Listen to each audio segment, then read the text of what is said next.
सकल ओबीसी महामोर्चा आणि आरक्षणाच्या लढ्याविषयीच्या महत्त्वाच्या घडामोडी घेऊन आलो आहोत। मागील 5 दिवसांपासून जिल्हाधिकारी कार्यालयासमोर सुरू असलेले चंद्रशेखर देशमुख आणि तुषार वाढणकर यांचे उपोषण आज माजी आमदार प्रकाश अण्णा शेंडगे यांच्या हस्ते सोडविण्यात आले आहे।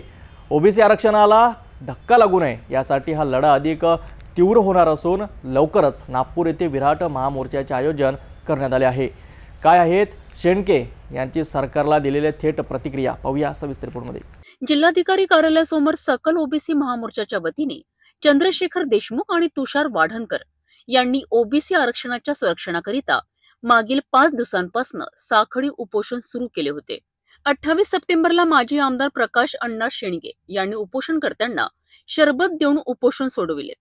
यावेळी बोलताना शेंडगे यांनी सरकारवर जोरदार टीका केली आहे। शेंडगे म्हणाले की ओबीसीचे आरक्षण मराठ्यांना देणे ही ओबीसीच्या आरक्षणाची राजरोसपणे चोरी आहे।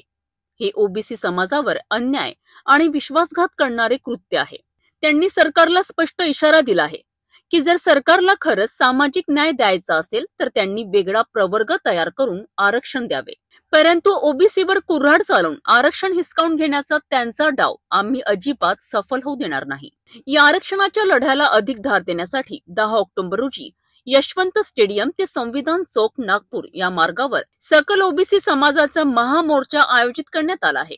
यामुळे ओबीसी आरक्षणाचा मुद्दा पुन्हा एकदा ऐरणीवर आला असून येत्या काळात राजकीय वातावरण तापण्याची शक्यता आहे।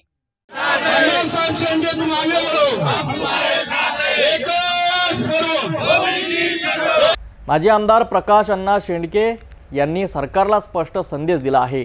ओबीसीच्या आरक्षणाला धक्का लागल्यास हा संघर्ष अधिक उग्र रूप धारण करेल।